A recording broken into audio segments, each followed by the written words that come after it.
Yeah. Yeah. Either he's 100%. genetically a freak, so strong and just like Wolverine recovery.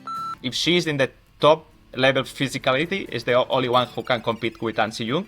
His injury was getting worse because he never had the time to do the proper training to recover, and he just kept training. And because of the knee problem, he was not in the best level, and then he felt like the team was not treating him well because he's not useful anymore.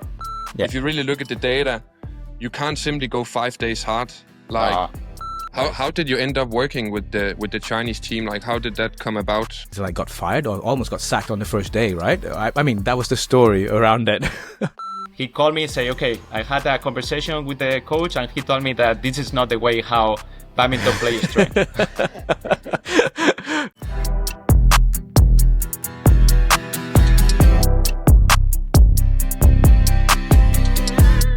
Okay, so we are back with another episode. This is episode 12 of the Average Not Average podcast. Today we have an amazing guest, Cristian Luque. Actually, Cristian, how do you pronounce your name properly?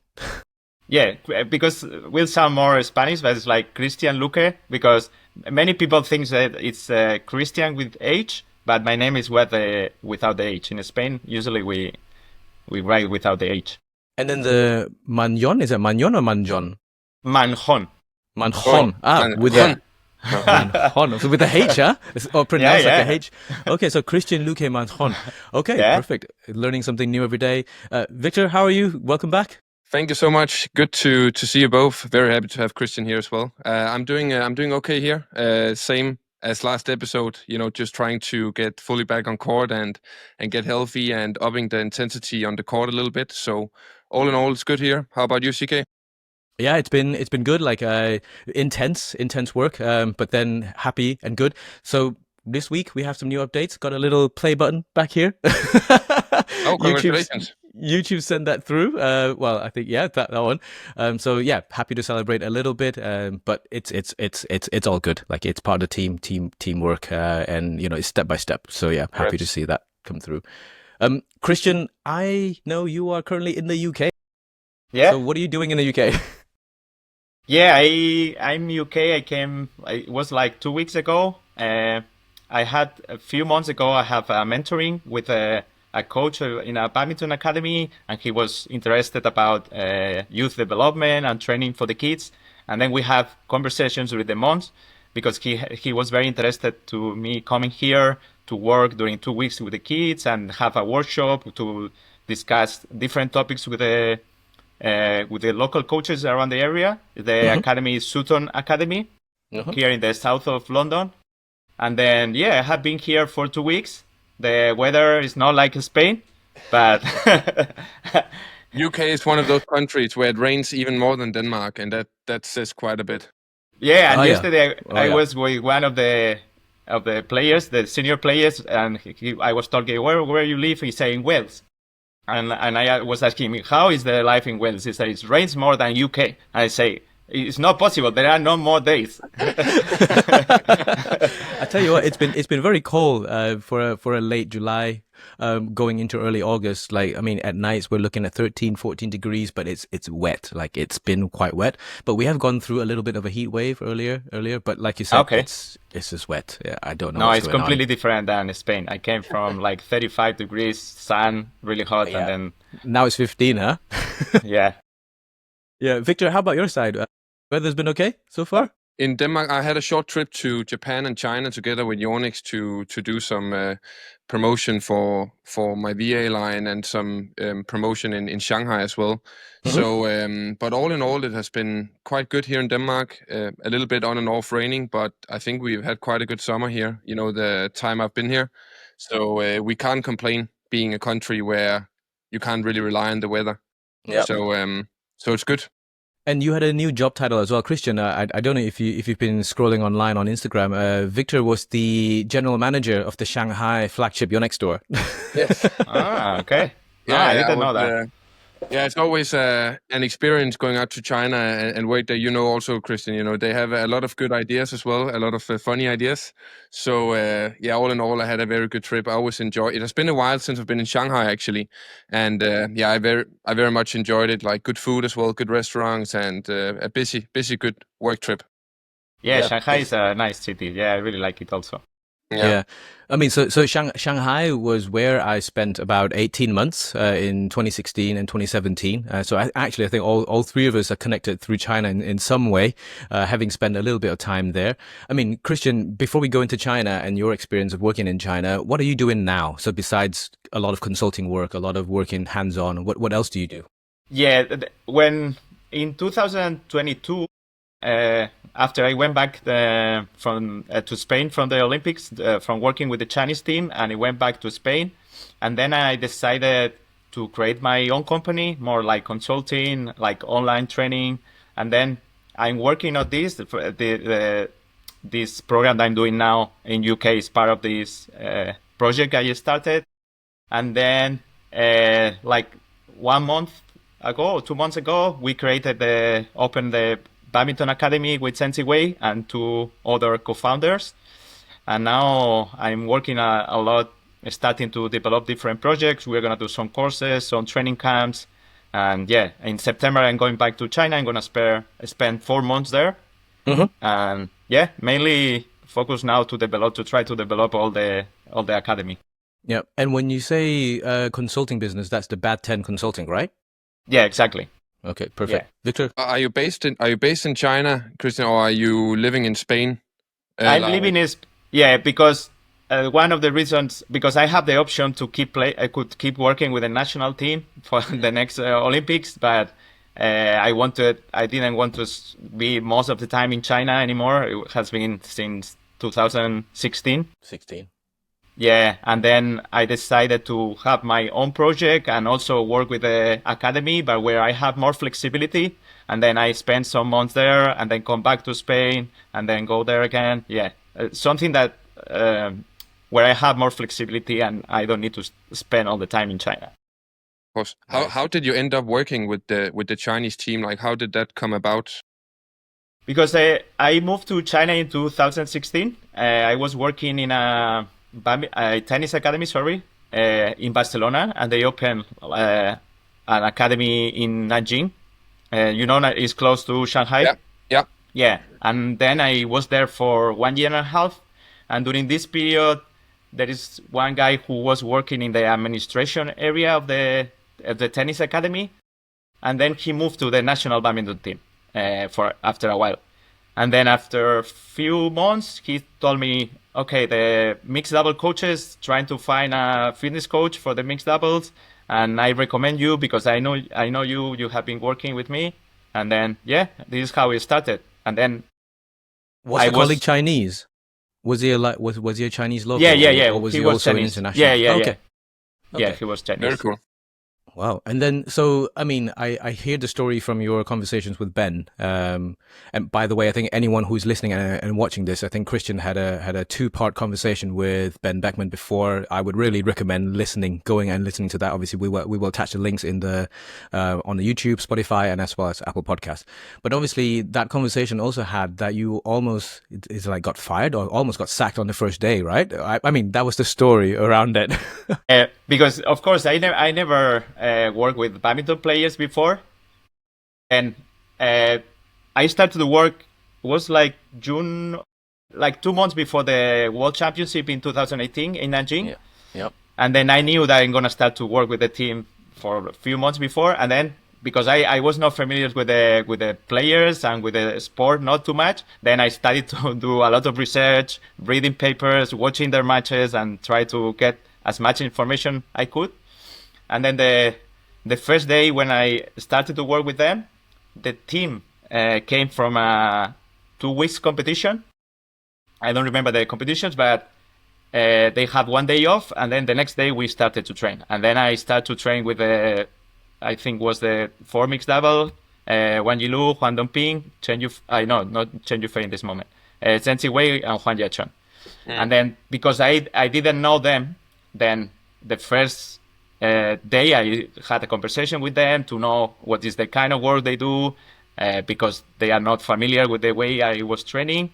And then we do very easy training, some recovery, because they came from 2 weeks of tournament. The goal was recovery for a few days and then start to build, preparing the World Championship.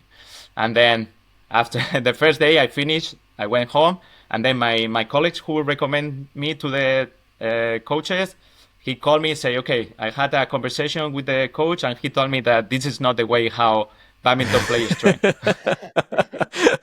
That's because pretty soon to evaluate. Yeah, because I had my players and the rest of the team was doing completely different. They didn't come from the competition. They were preparing a tournament in 1 week, and then the work was like completely different. And then but after a while, then I tried to explain him the reasons why we did this kind of work and everything. And after a few weeks, then he started to understand and was better. And so take me back a little bit. Like, do any people on the team speak English back then? I'm assuming you were speaking English to them, no? Or do you have a translator with you all the time? Yeah, I have not a translator with me all the time, but I had some people that could speak English and help me with the translation. But at the beginning was much more challenging because the players, they knew a little bit of English. Now, many of the players, they can understand English. Jiachun can understand English. Chen Yufei can understand. Sensei Wei. Yeah, many of the players, Shi can understand. Yeah, many of the players can understand. Yeah. I mean, because obviously we're hoping to get them on the podcast one day, and then obviously Viktor can speak Mandarin really fluently, and then but then hopefully we can get them to speak Mandarin / English in some way, and when we can both do it. So maybe I will ask Chen Yufei, because probably I will see her in when I go back to China. I can ask her. Yeah, okay, sure. yeah, that'd be great. Yeah, she did a stint in Australia, right? And so she went to study a little bit. And I mean, the last I heard her speaking in English was amazing. It was perfect. It was great. Yeah, she spent a few months there. Yeah, that's very cool. Super cool. It's good for the sport that more and more players are able to communicate in the different languages as well. Yeah, I think I always talk with them because I think it's very important that they open to the world, because many people have a view about the Chinese team because they cannot really go close because of the language barriers. And then if they start to speak English, speak with the other players, many of them, they will have a different view about how they are. Yeah, for sure. And I think it's also for the sport, it's very important to open to the world. Yeah. Yep. Definitely. But then also, for example, like Viktor, you and Christian are really strong advocates for individualizing training. So you like, there's no one size fits all, and this is both your training philosophy as well as the way to obtain optimum performance. And so, Christian, you working with the Chinese National CBA, Chinese Badminton Association, who has such a huge tradition, successful tradition in producing champions, world champions, Olympic champions, X, Y, and Z, and you now going in and say, look, we need to tailor and individualize everything, and not everyone do the same warm-up, not everyone do the same cool-down. I mean, how? Where do you start? Because the first step was when we had the conversation about me starting to work with the national team, I say, okay, this is the way I work. I work with the athletes. Then you can accept or not, but if you accept, this is how we were going to work. Because I don't believe going in a place where they don't let you do it the way you think is the proper training. Just tell me what I need to do. And then if they are going to tell me what to do, they don't need me. They need another one, or young coach where they can say, okay, you do this. But you need someone to make decisions that have better knowledge about this than you. You need the coaches need support with a specialist around to improve the quality of training of the players. Yeah. Did you ask this question during the interview? Like, can I do it my way? Was there an interview actually, or that was like, I mean, like besides your friend recommending you, how did you land the role? Did you see the CBA once or twice and then go, okay, yeah, Christian? No, I had a meeting with the coach. It was the coaches directly, the mixed double coaches, the one who, because in China it's a little bit complex because the players belong to the province team, not directly to the, and then the relation I had was through the Zhejiang province team. Most of the players I trained was from Zhejiang province team. Chen Yufei is from Zhejiang. Wang Yilu, Jiachun, Siwei, except only Dongping is from Fujian team. Yep. But all of them belongs to the same province. And then my contract was directly with the province, not with the national team. Ah, okay, I see. Yeah. That's interesting. That's interesting. Yeah. Okay. So from there on, you then work day to day. Because Viktor, like your experience of being in the national team, I guess back in say 2016 back then, you also started individualizing your training fairly early on, right? Yeah, when I was younger, same with Christian as well. I think we think pretty similar on, when it comes to the physical training and everything else also is that, my frame, I'm very, very tall, and it didn't really make sense to me that I had to do the same training as, athletes who were faster and, shorter than me. So I knew that I needed to do something different because I'm relatively tall for a badminton athlete. So I also tried to find, a coach which would look at me as an individual and sort of, make a program, depending on where I was physically back then. And you always need to make changes, and you need to see, how's the body doing? Maybe some days you're not moving well, and maybe you're locked up in the back or whatever. So you can't just follow a plan. Yeah. You need to be adaptive all the time. Day by day. Yeah. Yeah, day by day. So, and that's, that has been one of the best investments for me also, is to have, individual physical training, because one coach can simply not take care of 50 athletes plus. Possible. It's impossible. And I think the sport like badminton, it has been historically a little bit behind in terms of the physical training. A little bit old school for many years, while now, it's good to see, people like Christian, really being in the sport. And I think it shows that, many of the teams now have individual coaches for the players also, which is very good. But there's still many countries are still lagging behind a lot in terms of this. Yeah, and I think just to add on that, because I think the first dedicated SNC coaches that we see, say, on TV before I was fully involved in the behind the scenes of badminton, I noticed, obviously, Christian, you stood out very, very quickly in Team China. Obviously as an international expert working within the team, because it was like something different also, because I was the first foreigner working with the national team, and then everybody was like. Yeah. It's like, oh, A, how did he get in? B, how did he survive? C, how did he stay for this long? And then now I can think of, like, for example, Team Malaysia, and I know who the SNC is. Team France has 2 on tour, and most of the time, one each time. And then obviously Team China obviously already has the SNC, the usual SNC. Team Thailand also have their own, and each team is now bringing their own experts on tour. And I think in some way, potentially you made that transition where, okay, teams need to be a bit more professional, needs to be a bit more specialized onto that. Because Viktor, you've always had your coaches around you as well, individually on tour, no? Yeah, very early on, because we travel so much, right? Yeah. Back in 2000 and 17, 18, where I financially was able to have my own coach with me, I chose to do that because I knew that after the long travels, that kind of thing, to get your badminton is a pretty tough sport, like physically, to recover in time, especially with back-to-back tournaments. So, and if you lose early, you still need to be able to train and prepare for the next week. And if you have an SNC coach with you, it's a very important thing. That has been very important for me during the years, especially when I was younger as well, like building the body that I needed to do in order to perform at the highest level. Yep. And then, so Christian, you brought in this scientific way, data collection, experimenting, and then reviewing before making new plans. Viktor, you've done a lot of that throughout your own progress as well. So from both your perspective, how easy was it, Christian, from your perspective, to actually introduce this technique or introduce this way of working? Was Team China working with a lot of scientists, sports scientists, collecting data on their players or whatever? I'm guessing that's a no, but that's why it's important to hear your experience. And then now, how did you change that concept? How did you make it work then? Okay, it's easier because I was the only one doing this. I did just for my players. Then I was working like individually outside of the team. Then I was collecting all the data and do it. For example, when we were doing the warm-ups activation before the training, I was doing with my players individually, and they were doing, all the team was together doing the same warm-up and activation. Yeah, and also the same, when I started to get the data from the GPS, was in 2020, I think, the first time. And then I remember I collect all the data, I make reports and then show to the coach, and the coach didn't pay attention to the data.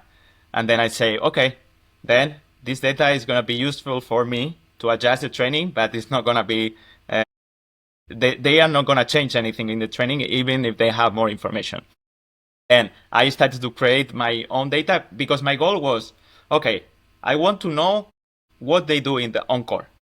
Actually, in the World Championship, in the conference, I'm going to talk about this topic a little bit. This is going to be some, then Preview. I want to know, I want to know how much they train, because it's not enough to tell me, okay, they train 20 minutes, 30 minutes, but it's not the same if you do technical drill or if you play match 3 against 2. Then I want to know what they really do on court. And now I want to know how every player responds to this training. And then according to this, I will adjust the training where you are, where you want to be. Then it was personal decision, a personal process, but was not related to the team. Okay. And the players bought into this because you had to buy equipment like Catapult and stuff, right? So I was lucky that Catapult provide me for free. Okay, amazing. Yeah, because actually it's an expensive device, and everything I had to do by myself because I had no support from the team. All the process has to do just by myself. Then I was lucky I knew the director of Catapult in China, and we had some conversation, and also he was interested to promote this kind of technology in badminton. And then he said, okay, we are going to you can use for, I was using like 2 months in 2020, and then before Paris, I was using for 6 to 8 months, I think. Christian, in terms of data collection and stuff like that, have you been using HRV as well? Like the hard variability? Yeah. It must be, because for me it has been like, sometimes your HRV, maybe it's very low. It tells you to take a rest day and stuff like that. But I can imagine in a culture where, historically it's like, let's just go hard every single day, or let's go hard. Has there been times where you needed players to like, slow down a little bit, where, it might not have been so easy to convince the team that, hey, we need this in order to prevent injury and stuff like that? It must be a hard balance to strike, especially in a foreign country. Yeah, the reality is the period before Tokyo, we had a very tough period because of the Chinese team didn't start to train for 1 year and a half and didn't have any competition. And maybe in 1 year and a half, they rest 3 weeks at maximum. Yeah. And then the load was really, really high. And I was seeing in the data, and they never stopped to train. They didn't reduce the load. And then we have many injuries in this period. And it was a tough period. And they arrived to the Olympics and was good, but I was not happy with how the process was. Like the result was good, but the process I don't think was good. And then after I leave the team and I came back, I would say, okay, because it was Sensi Wei who contact me, I say, okay, I go back to the team, but I work for you. I don't work for the team. Then I work for you, and then we are going to work in different way. Then he say, okay, we accept the condition. And then we were deciding the training load independently of the coach. He was in a position where he could manage his own training. And then we were planning together with him and adjusting the training load of every day, every single week. Nice. Then the coach will help us to provide the sparrings or the exercise we need to do and all this kind of thing. But this is like, in this way, we could training the way we wanted and adjust the load every time we wanted. And the process from one Olympics to other Olympics was completely different. Yeah, because that's one of the things in badminton is that, when you're usually a part of the federation or a team and stuff like that, and usually, okay, the program is like from Monday to Friday, you go pretty hard, and then in the weekend, you're like, while if you really look at the data, you can't simply go 5 days hard. Like, especially you need to have, like, maybe if you go crazy hard for 2 times a day on the Monday, then on the Tuesday, if you just keep pushing, something's going to break. Many times it was like 2 days hard, the next day 30 minutes technical training, physical training, that's all for the day. That's all. Yeah. And that has been one of the things for me, which has been hard because, like, from a physical state, when I was younger, I could really push myself in training. Like Monday to Friday, I would be able to train hard, while as now, I need to simply have, like, if I train 2 days quite hard, then on Wednesday, as you say, I need to But have actually, like, I think you don't really, when you are getting older, to get the adaptations, because you have been training for many years, you don't need to train as hard to be in the same position. no, Yeah. and it's funny when I look back, and like sometimes, for example, the first big tournament I won was in 2006 when I won the Dubai Super Series finals. I couldn't train for like 2 weeks leading up to it, and I was so stressed because, okay, you know, how would I be able to play and stuff? And I ended up winning the tournament. And I think if we look at the data and just overall on badminton players on the circuit, I think that 80-90% of the players, maybe that's exaggerating, but are overtrained in big periods of the year. And also, another funny situation was during the tournament. It was very surprising to see players running for 20, 30 minutes before a match. There was a very common thing in the past. Now it's still less than before, but it was a very common for Asian countries, players running for a long time before a match. Yeah. And for me, always, when you are in the competition, the only important thing is the match, is the competition. You need to try to maintain as you can, but not improve anything, because you already did all the work before. Yeah. Then everything that add fatigue to the competition, for me, doesn't make sense. Yeah, everything you do outside the court is just to get ready to what you need to do in the match. Like doing tournaments is not the time to build anything other than get, you know, fresh for the next day. Yeah, I mean, so I mean, this brings me back a little bit. So last year's Indonesia Open, so I was able to be in the warm-up hall to film something, and I remember An Se-young was already warming up on court. So obviously her knee was injured and she was completely heavily strapped. I think she did maybe like is it an hour and a half full session training before going on the match. Obviously she won, looked very comfortable, but the training session was tough. It felt like a training session, but it was a proper warm-up, but it was an hour and a half to almost 2 hours before. And then she goes on, and then you go, this is a bit difficult. But then at the same time... this is about load management. In her case, when I see the other day about the situation she had, for me it's not surprising. She has been winning all the tournaments, playing all the finals, and keep pushing the same intensity. Then reality, because for example, when I saw her was the World Tour finals, she published the injuries she had in this moment. And if it was the real injury, it's not you don't have time to recover when she was on court. And then you need to, of course, now she is young and maybe she has the chance, but if you make this decision later, maybe it's going to be a problem. Then, like Viktor, this is the example. Viktor knows his body. He's making the decision to stay some months out, but because he wants to keep playing. Because if not, in the future, this is gonna pay off, and you cannot be in the top level if you have these kind of problems. No, and it's like if it becomes a problem which will follow you and you never simply recover. The problem is once you decide to start playing on the badminton circuit, like the calendar is so packed and people, they don't really understand when you play a long tournament for 5 days in a row without any rest days, as it is right now, and you play 3 sets, you have to travel the next day after the final. Like you're simply your body is so smoked and so tired, worn out. And when you're young, it's fine because you recover quick. You know, you'll be able to manage. But once you get closer to 30s and you get in the end of your 20s, then it's not sustainable like how it is right now. Which is why it's good that it's at least the Super Thousands now. Yeah, it's gonna change. Yeah, it's gonna change because it will give the athletes a chance to recover and stuff like that. If you play a late evening match, you know, your sleep will be bad and you will play late the next day and you will just start to get more and more tired, and then the risk of injury is just so high. And you just have to manage the best way you can, which makes it pretty hard for guys like you, Christian, to actually load manage, because badminton is just not, it's one of the hardest sport to manage the load, because so many players are depending in training, like the sparring, the coaches. It's not like athletics where if you know, you can choose and you can really make the data and stuff, but it's very hard in a team to like mid-training say, hey, now you did enough, now we stop now. It's very, very hard for the whole. Yeah, and also you put a light exercise, you think that it's not a lot of load, and then the player, okay, we're gonna play with points, the same exercise, completely change the intensity because no one want to lose, and then when you add the score, the intensity increased 100 times. Then it's the intensity. The intensity in badminton will just be will just be high. Like it's very hard unless you do a skill session to do it very, very low intensity Static. because Yeah. all the players have to be on the same level, right? And if your sparring thinks that, oh, he's a good player, I need to up the intensity. Change the intensity, yeah. But the level of the players affects the intensity of the exercise completely. Totally. True.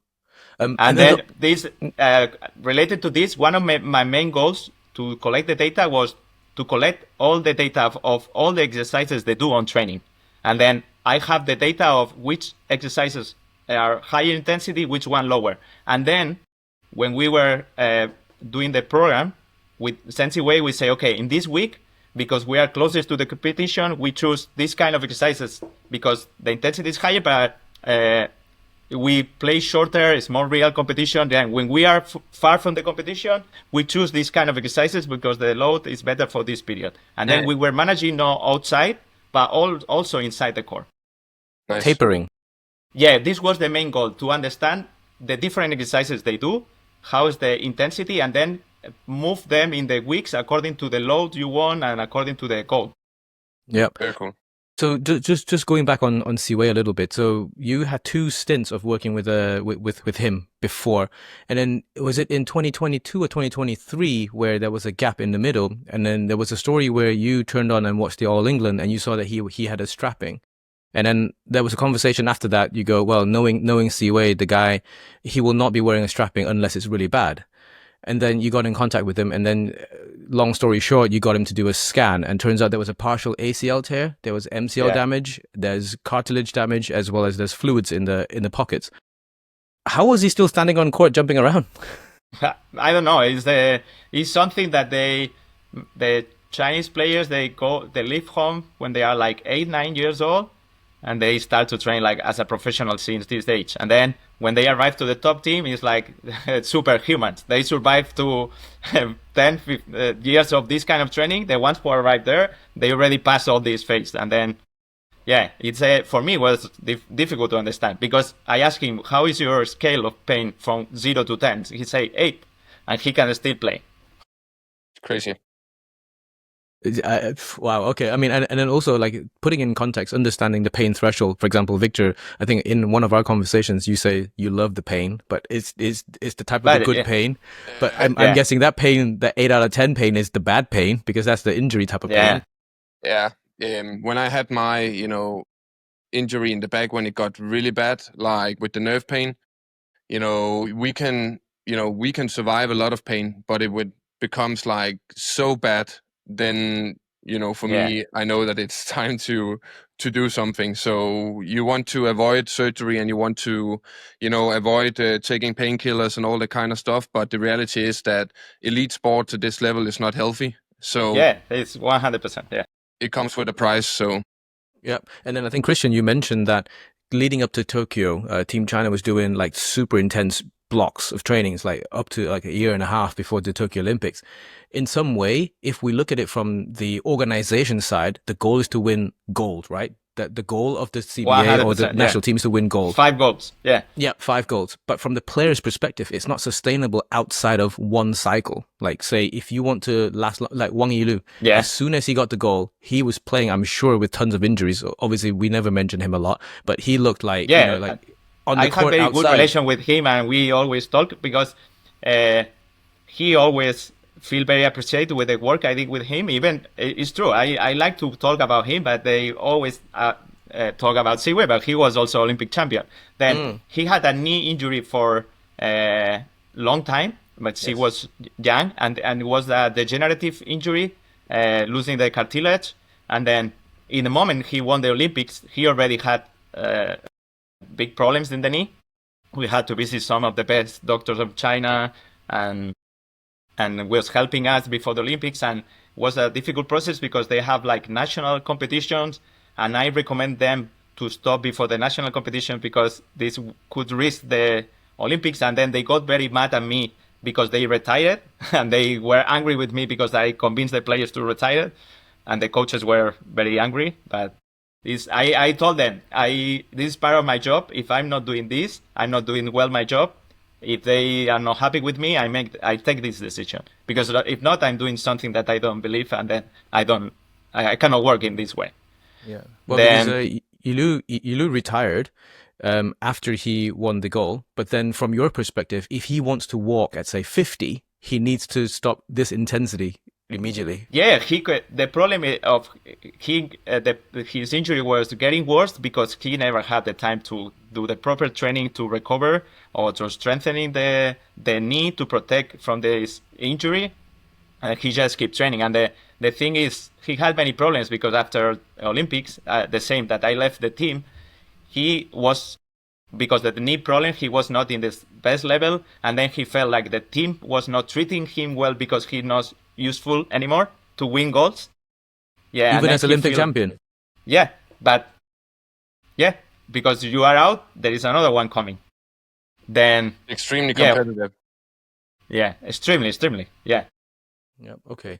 And I think that's why you mentioned the super athletes like going through decades, like 1 to 2 decades of high level intensity training, and then obviously because as Viktor was saying, the problem is the role model is like China because it's winning the gold medals, but we don't see what is behind because you have 1 million players. How many of them you lose in the way?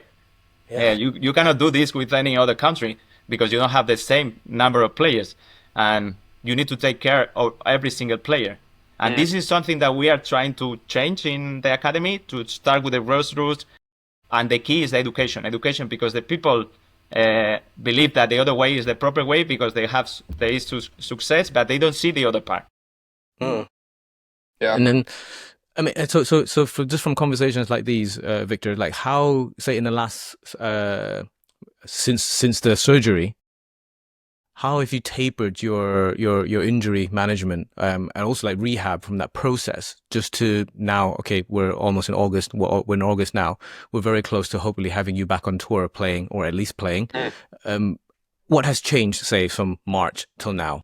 I think it's my whole way of thinking about my situation right now and how I need to train and how I need to go about the tournaments and stuff like that. I always wanted to do everything and play everything and win everything. And I had years where, it was almost too good to be true with all the tournaments I won, and the body was just good and good and good. And now it's just not realistic anymore. Then I can go for 15, 20 tournaments a year and do everything. I need to prioritize way more and not think so much about ranking, but think about being healthy and being able to compete at the highest level. And then we see how the body is going if I go for one more Olympics and stuff like that. But I need to feel like I'm competitive in the biggest tournaments. And for that to be true, I need to just prioritize very hard. And if I don't feel healthy and if I feel like there's a risk of injury, then I need to say, okay, maybe I don't play here or whatever. And then my training just need to change. If I wake up one day and I want to go hard, but my body is just not ready to go hard, then we need to change and we need to be adaptive. And as Cristian also says, it's about for me to accept that I don't need to train as hard as I did back in when I was in the early 20s. It's fine for me to have 2, 3, maybe harder sessions a week. And then the rest of the week is simply just skills and a little bit of biking and stuff like that. And it's all about feeling like I can move freely on court now. And yeah, that's my prioritization right now, is to get fully healthy and be adaptive every single day. So moving freely, I think that's a really key word, moving freely without injuries, and also having confidence in, for example, your joints or your muscles or your back to hold up when you need to push 100%. Does that come with time?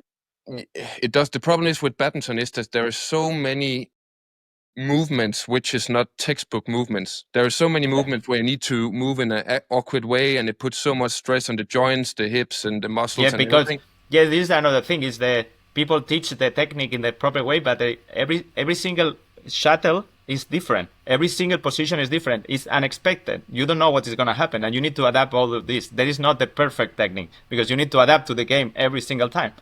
Yeah, and it's just not run. It's like you don't just run. Straight forward or backwards. It's twisting, turning. There are so many uncertain movements that you need to be able to do, and that's just extremely tough on the body. And if you're out of the game for some months and you don't get into these deep positions, when you then go into the deep positions again, your body is like thinking, okay, you're done with it. And now you need to be, get down there and tell your body again. And for me, my back, and also like mentally, because even though I don't want to think about it, I'm still, when I go You're into bracing. a deep lunge or something or a big jump, then, it's like, oh no, what if my back, whatever. And that thinking you have to put away. Otherwise, that's where the injuries happen. And that's also very hard, like mentally after a rehab. And this one question, do you work with a mental coach or you have been working during these years with a mental coach? Yeah. Okay. Like mental coach and, psychologist and, everything I can do. And what actually has helped me a lot is like visualization about being on court, moving freely. For me, that has actually been quite good, because the problem is if you go out and play and you're scared, then you start to get very, very tense. So you need to accept, and, when your doctors and when your physical coach tells you you're ready to play, then you need to let yourself play. And that's just harder said than done sometimes. Yep. Yeah, and I feel that players like Viktor, if they don't go to win the tournament, doesn't make sense to go to play, because many players, they just go, okay, I'm gonna see how. But in case I guess that if he goes to play, it's because he wants to be competitive to try to win the tournament. If not, doesn't make sense to go just there. Or maybe he wants to build and then start to play. It depends. But I think these kind of players that are very successful, if they go to compete, it's to try to win. Of course. And so, Viktor, you mentioned about visualization. So visualization is used very widely in a lot of other elite sports. But then obviously I've not heard about visualization a lot in badminton. Christian, do you employ any visualization techniques with your work? Then we were lucky that we were working with a mental coach during preparation for this is also something new that nobody was doing before. And then there is a mental coach who was working with me in tennis in 2017 when I was there. And then I recommend her to some of the players, and after the team hired her, and she was working with some of the players. She was working with Shi, and she was working with us. And then when I divide the training, I feel that every time you go to the court, you are working psychological, technical, tactical, physical, all at the same time. And then you can push one side more than the other side according to your goal. And then some periods where the psychological part was more important, and when we try to adjust the training to put them in extreme situations that they can find, for example, in the Olympic Games, that they need to find solutions, or changing the, for example, one match they cannot change the shuttles, and they feel uncomfortable because they want to change the shuttle because they lose the point, and they say no shuttle change, or situations that they is not familiar and they lose. And they need to find a solution to solve this problem. And we were working a lot of this, and also the communication between them, also the visualization, as you say. But this work they were doing with a mental coach. Very cool. Yeah, because I think visualization, obviously, I think we see it very commonly mentioned in tennis, Formula One, athletics, NBA, basketball, football is already very common, but then in badminton, it's actually quite rare. I've not really heard or seen many people talk about it. I mean, now you two are doing, and then so this is incredibly important in terms of other countries now being more competitive. So obviously the Chinese way has always been the one that has been the benchmark. Like everyone goes Team China, so many champions. Do you feel like the gap is now closer? We talked about more and more SNC coaches on the tour. Now, if we see the last tournament, maybe. I still think China is by far the badminton powerhouse. Like, even though you see sometimes, but you also see at the Olympics, right? It's just the powerhouse of badminton. But that doesn't mean that other countries, you simply can't follow the Chinese way, because it's like, as Christian said, it has so many players, it has so much talent, you can't copy that. No, I think this is the biggest mistake from many places. This is the model, but the context is completely different. Yeah. Cannot copy blindly, because when, like, for Team China, I guess when they get to the senior team, they're already, like, skill set is already at 9.5 out of 10, whereas say other countries it could be 8 out of 10, and you need to spend 10 years building that 1.5 difference, right? And also I think one of the main advantages they have is because most of the best players of the world, they are training every day together. And of course, you improve your level like that if you have the best players as you're sparring. And for Viktor, for example, in case of Denmark, it's good. But for Carolina Marin, for example, to find someone of her level to train every day is something very complicated. Yeah. So just talking about Spain, are you working on anything in Spain? Are you working with Carolina at all? I mean, obviously no, I being had Spanish. good relation with her, but no, never worked with her and didn't work with Spain. Yeah, okay. I know part of the team. Actually, they contact me a few weeks ago to have some discussions during World Championship when I go there, but never work with them. Yeah, because obviously, as I guess, I'm guessing it's becoming a common theme now. All world and Olympic champions, Viktor, Siwei, Yulu, Carolina, everyone has had major injuries. And everyone in some way has had major injuries and come back and still win. So there must be a common theme here. What is the common theme, do you think?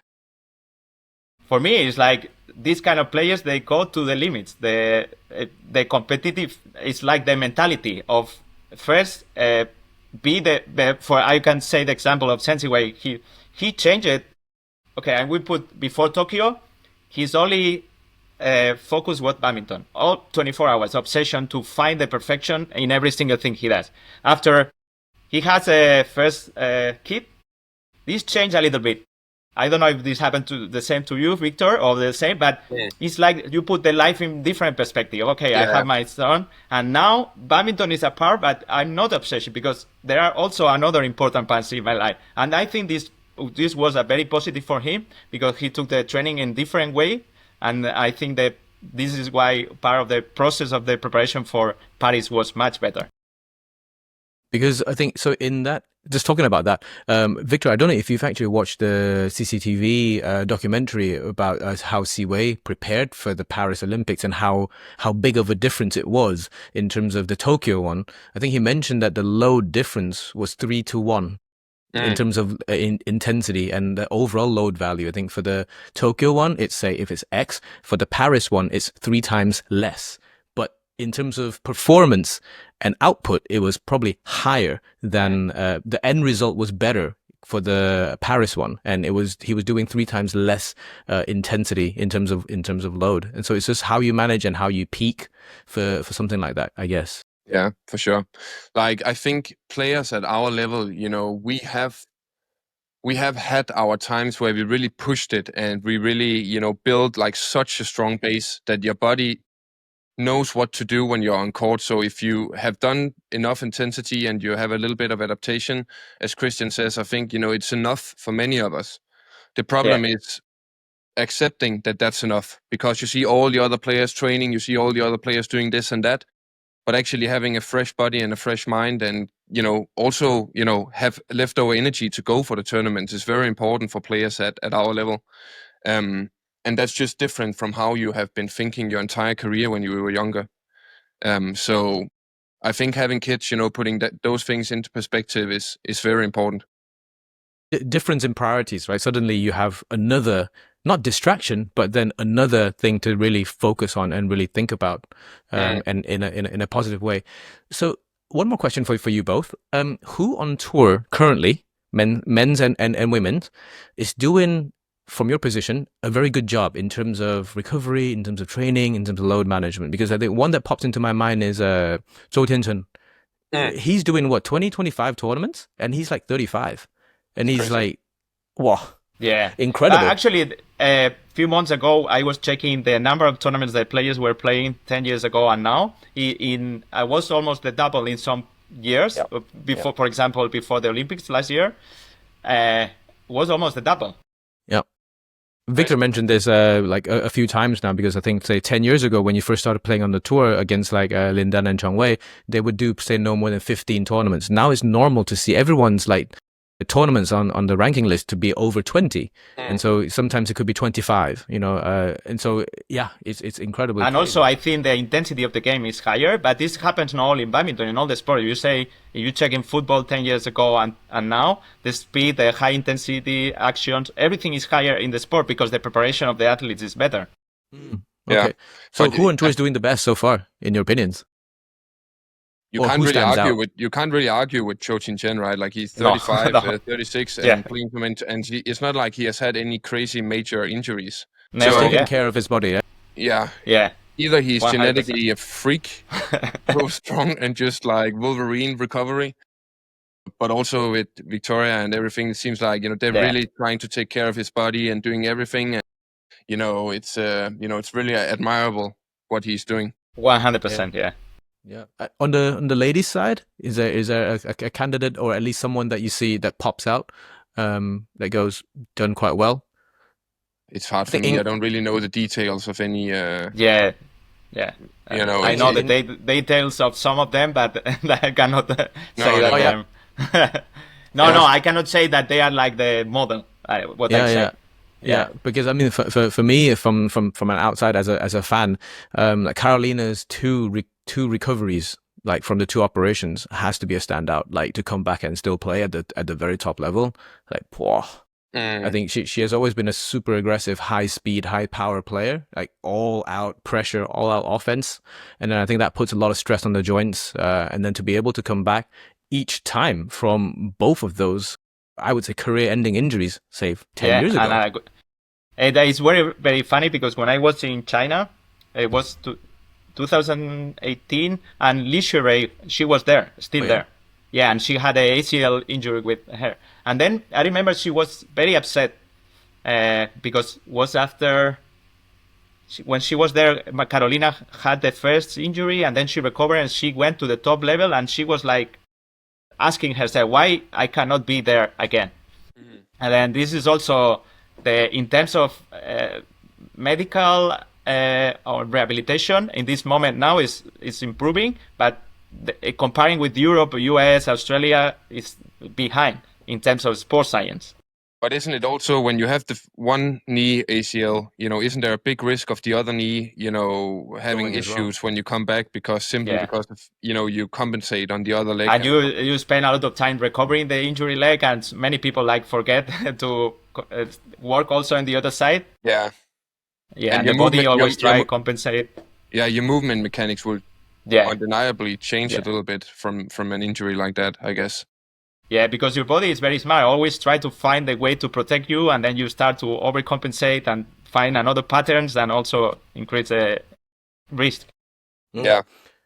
Talk to me about Chen Yufei. So she's your fifth player that you work with, part of that pool. So four of them mixed, and then fifth one. How did you come in contact with her? Did she go, Christian, I love what you're doing. Let us work together. I was the coach because also she belongs to the same province. Yes. Yeah. Then it was easier because I had the contract with the province, and then the coach came to me and say, "Okay, I want you to start to work with her." And then I started with them,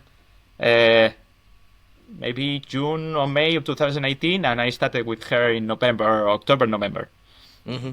And with her was very different because she was, still is, a very talented player. For me, maybe Tai Tzu Yin, and then in terms of the skills, I think Chen Yufei, in my opinion, if she's in the top level physicality, is the only one who can compete with An Si-young in terms of skills and level. And actually, it's something I talked to her like 2 months ago. I say, if you are in that, because for me, I will explain. We started to work, and then I felt that in terms of physicality, she was down. In terms of the other players, the skillful was really good, but she needed to build this to be in the top, because in this moment she was 4-5, but she was always stuck in like quarterfinals and not getting up. But this took like 1 year until she arrived to the top. And then 2019, she still have the record of victories in 1 year for women's singles that An Si-young will pass. We don't know this year or next year, but soon. But she still have the record of victories in one year. And I had very good relation with her. The work was really good. She always accepted the way we were training. But just before the Tokyo, the coaches, the leaders decided she stopped to train with me just a few months. They told me that because they started to question the way I was training her, like say, no, you should train. Even she was number one and the top. was during the COVID. They started, no, you need to change the way because we need to train. And I say, no, I don't believe and I don't want to do this way because I don't think it's the best way for her. And then I stopped to train a few months before Tokyo, and I stopped to train with her. It was the decision of the coaches. But for me, I think if she wants to be in this level, it's the same, individualization, because they train all the same way. But if you see Wang Ziyi or Han Yu, they have different kind of style. It's like long points. And I told to her, your game is a mix between attack and but now it's, for me, very defensive, playing more their style. And it's not good for you. I say, if you want to be there, you need to recover your own essence of game. And to enjoy, because I remember she was very nice to see how she plays and happy, but now I feel she lost this. It's also incredibly eye-opening that because you spend so much time with them previously when working with them, that you can literally now see it's different. Like immediately you can go, okay, she's playing differently, and then you can then analyze how is that happening. Because I think, Viktor, we also discussed this previously, because at your peak, like 2021, even like building up from 2019, and the way you play then and the way you play now is also very different because of the demands on the body and what can you do to recover. You can do this maybe one day, like in, say, I don't know, quarterfinals, but come semifinals, you can't do exactly the same thing because you've been playing day 4. Yeah, and so someone from the inside that actually looks at that, like looks at them so closely every day, you can tell that immediately. But how much autonomy do the players have, even at the status that they're at? So we mentioned Siwei, we mentioned Yilu, we mentioned Yufei.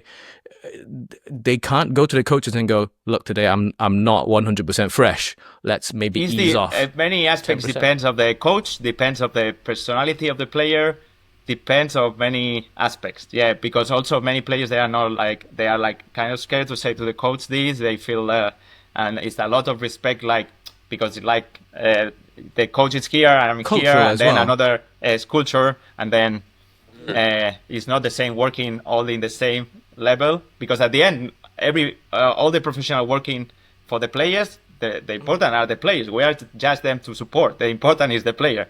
Then we need to listen to the player. As Viktor said, for me, you can have all the data, everything, but the most important is in the morning you go, how you feel today. This is the more important data you can have. Your body, because I can prepare the planning, but you tell me, okay, Chris, I feel like that. I will change. I need to adapt because you are the one who has to play. Yeah. And Viktor, how I mean, you must have these conversations very, very often with the team that you work with very, very closely. Like, do you then feel quite bad to say, look, okay, today, Thursday, we're going to absolutely send it full on, and then you wake up and you go, wow, I had a bad sleep last night. Can we ease off 70%? Do you feel mentally that, okay, you don't want to because you're competitive and you want to deliver all the time, but then you have to accept that it's not okay? Yeah, like when I was younger, I just wanted to go hard, and I had a really hard, time accepting that I couldn't follow the program that was laid out. But as you get older, and it's also something when you start to win and you get a certain status, then also, of course, you feel more comfortable going to the coaches and say, hey, listen, today I'm not going to do this and this and this. The problem is that we all very different personalities, and the coaches know, like a guy like me, for example, or Jiang Siwei and the others who always want to go hard. If we come and say, hey, I don't feel so good today, then it's not because we're lazy. It's probably because we speak the truth. While as a young player who maybe, some players are also a little bit, I feel a little bit here, I'm a little bit tired, I can't really, train today, I have pain here and in here.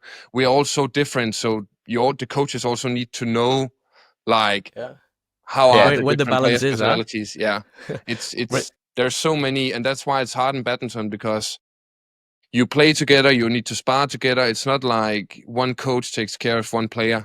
It's not that individualized yet in that way. So there's a lot of moving points, which makes it super hard to manage, but also very exciting sport in that way.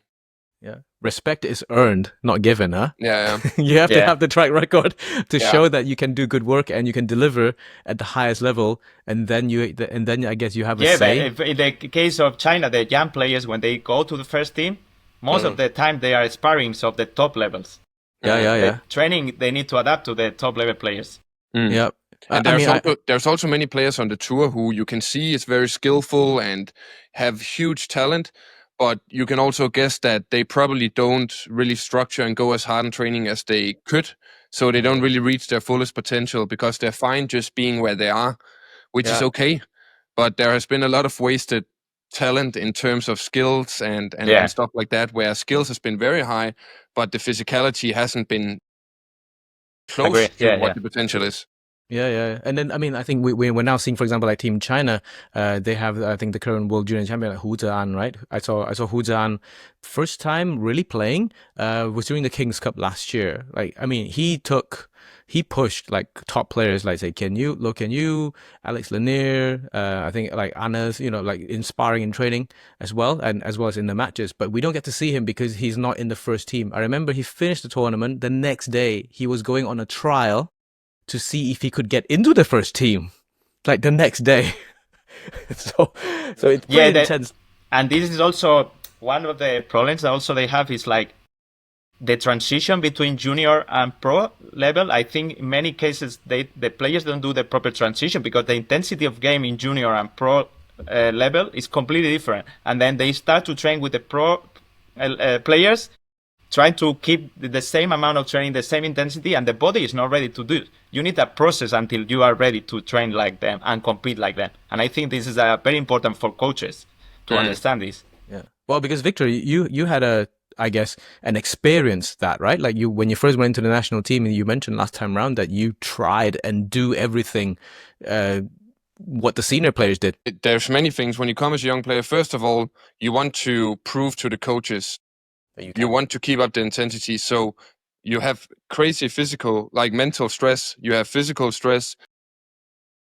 As you say, the body needs to adapt. You can't just go all in, and because you're very stressed, you're nervous, you want to do well. It's like you go in for the Olympics when you're a young kid and you have a trial for the first team, and when you start with the first team.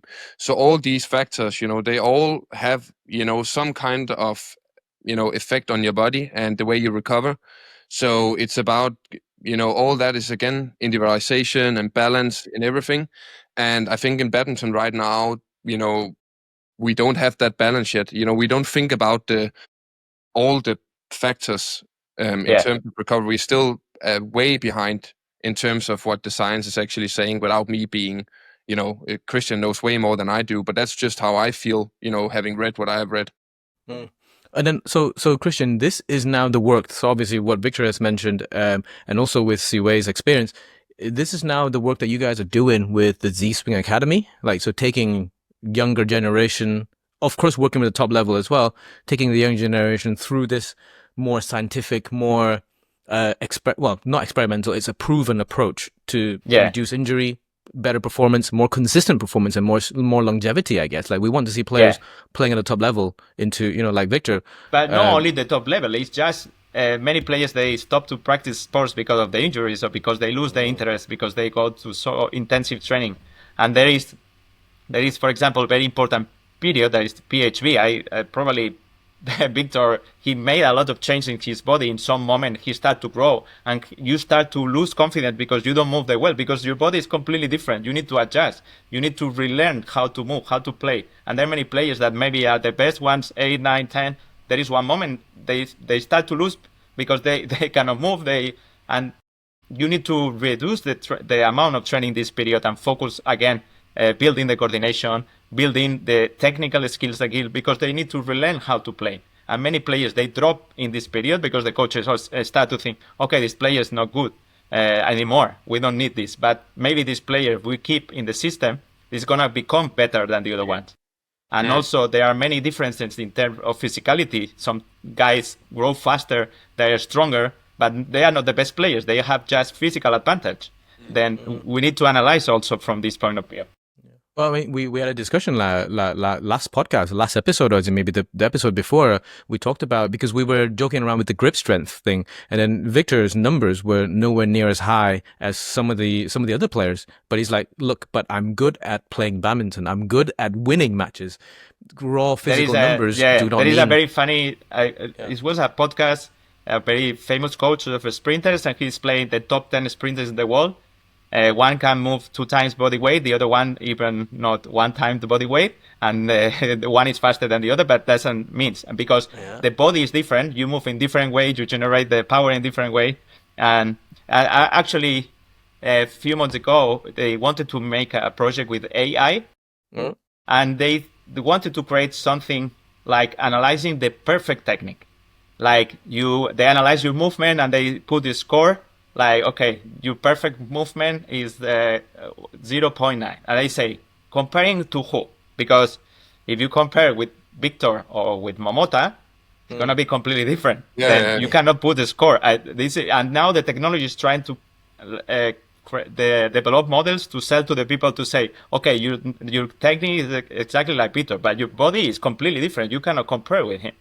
No. Well, yeah. Like, I mean, if it's compared to Viktor, like, even if I hit like Viktor, but I don't have Viktor's height, so so it will be completely different, and so the benchmark will be slightly different, no? Yeah, it's the same. We go to the individualization. It's comparing to yourself. And how, exactly, like everything we do should be in order to see how do we get a better performance on court. And it's great to have numbers. It's great to have data. Yeah. But the best way you can see is how you feel in training. How do you perform on the court? And if that means that you have to do something that nobody else is doing, but it works for you, then, that's what we do. 100%. Yeah. Like high performance is very tough that way and very interesting that way, because it's so different from every single player how it is, which also makes it extremely interesting. Yep. And then, so moving back to Z-Swing a little bit. So Z-Swing, currently I see you're online and you're recruiting top level players to come for training camp and end of the year. How does that work? Because we were trying for a long time to try to create an international training camp with professional athletes. And then because Sensi Wei has to play the national games in November, they're going to play the last competition with Jiachon. They are going to, because the national games for Chinese players are very important, because also every 4 years. Big deal. Yes. It's like the Olympics for China. And then after that, he say, okay, we were thinking to do a project like that where he's going to be on court with the players. I'm going to be also training them. We're going to do some physical testing. We're going to give reports to the players about the aspects we think they need to improve. And also with coaches, they can come there to see the training and ask questions and do workshop. Yeah, because one of the things I felt when I was working with the national team is when you are working in this environment, you can reach few people. But now our goal is to arrive to more people to try to change that, because what I feel is like he said, the traditional model is still very strong, and then the key is education. The people need to see other ways and understand the science behind the training. Because for me the key is not what you do, because there are many ways to arrive to the same point, but the reason why you do. This is the key, because many people just reproduce and copy, but no understand the why. Very cool. Yeah. I think that philosophy is hard to keep consistent, but you have to be disciplined about that. Like asking the right questions is very important in my opinion. Especially also when you say elite sport, like the timeline is very short. Actually, if you think about it, someone could just have, I don't know, a cycle and a half. Victor, you've been in many ways very, very lucky to be able to have quite a long career, very successful career. Because you just never know in professional sport, right? And talking about the long career, I need to go for treatment now. I think it's a perfect time to end on. I would just jump off. You can finish for sure. I would love to speak more with you. Maybe we can do round 2 sometimes, Cristian, if you're up for it. Yeah, it sounds good. Yeah, it was very interesting talking. Yeah. Really, big respect for what you're doing, and it's great to see guys like you in the sport. Not only because you're good at what you do, but also that you're able to communicate and inspire all the badminton players and the next generation. So thank you for all your hard work. Yeah, thank you. Perfect. Yeah. Thank you so much, Viktor. And we will see you very soon. Bye. Yeah, hope to see you soon on court. Yes. Yeah. We'll be back. Thank you. Okay. Thank you.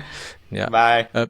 Christian, we just have a few more minutes. Okay. We will let you go at the official time. I just wanted a few more pieces of information from Z-Swing actually, because I think the work that you're doing with Ziwei, obviously as figurehead, both of you.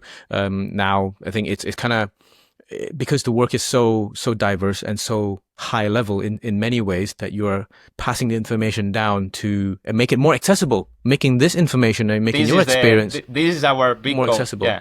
Yeah, more accessible. And so, can the average player, is there a way where they can join Z-Swing Academy? You know, like for example, like coaching camps or something like that. Say in the summer, can they come for, I don't know, 3 weeks, 4 weeks? How does that work? What does the structure go? Because now we just started like 2 months ago. Our plan is to develop the different programs progressively, not start with all the programs at the same time.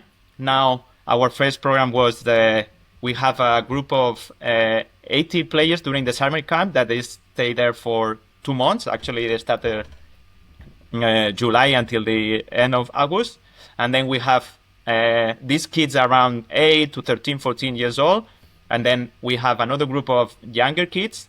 They are starting with the basic training, learning skills. They didn't need to have experience in badminton, but we are selecting this for the team because we have a fixed team training there all the year.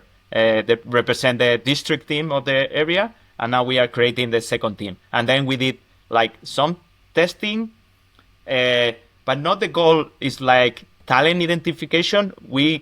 Because usually the people do the test to check the physical abilities and the stronger ones they choose, but we try to create a test different. We check like some psychological aspects, for example, how they handle frustration. We put different situations where they can choose, and some kids, the ones who choose the most difficult or most challenging, and other ones they feel safe, and then some physical basic qualities, and then some technical skills. And then we have these two groups. There's the main groups, it's like start from 5, 6 years old until 12, 13, and now we are going to start to build the next programs. And then we have also the pro players that they have the option to come for short periods. Our goal is to do more international camps. We are going to have the first one to see how it's going, everything, and the things we need to improve to adapt. But yeah, the idea is to cover all the range of players from the beginners to the pro levels, and then everything there. Okay.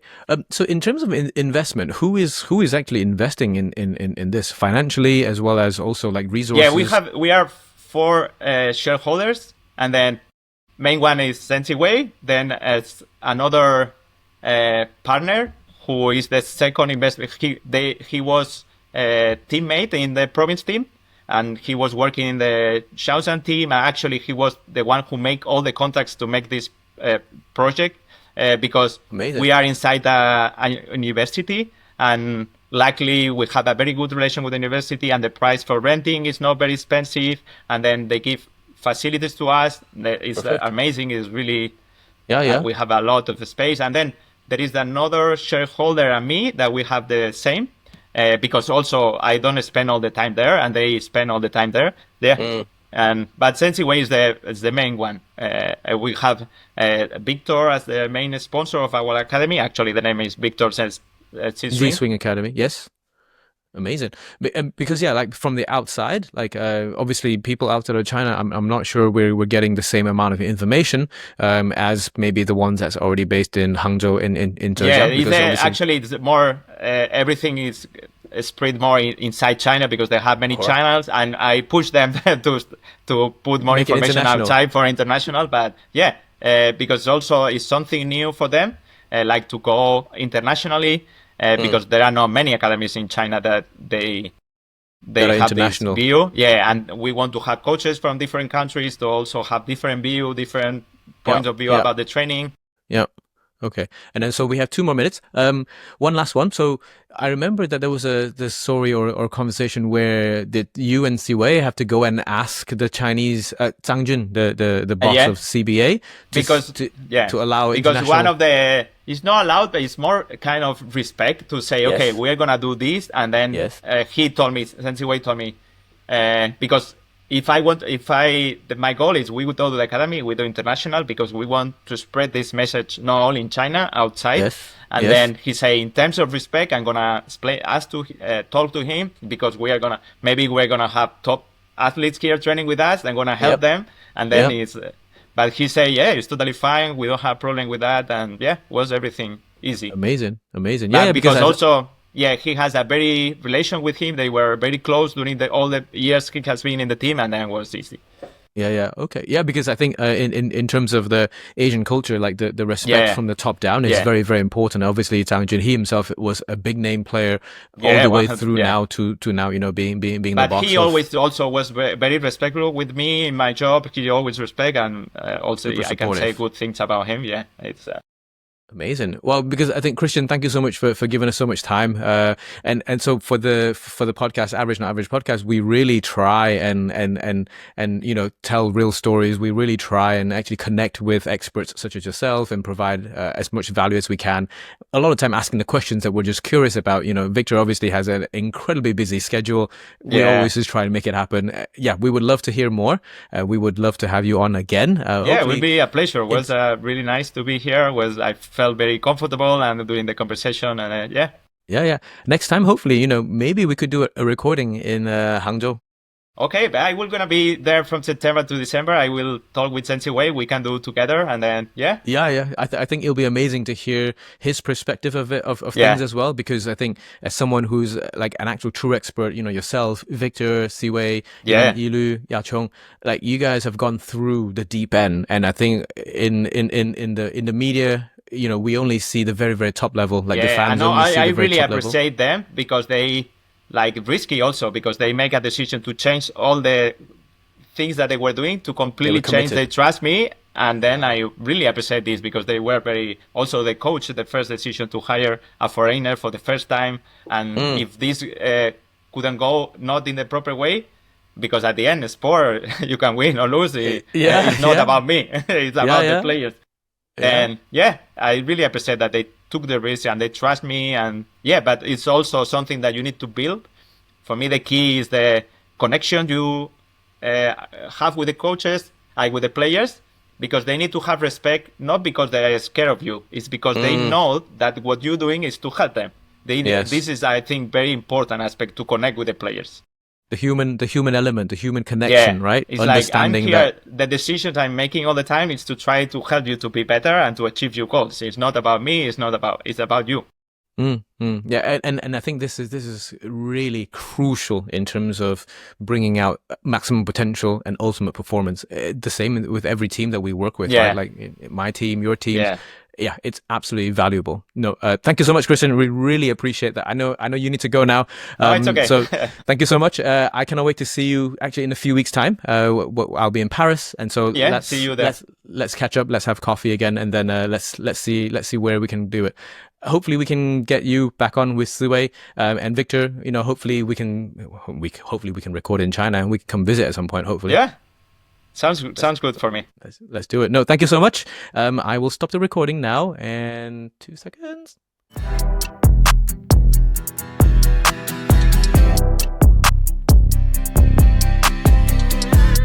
You almost got fired or almost got sacked on the first day, right? I mean, that was the story around it.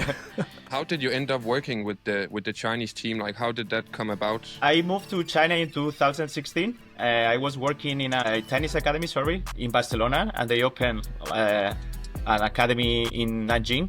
There is one guy who was working in the administration area of the tennis academy, and then he moved to the national badminton team.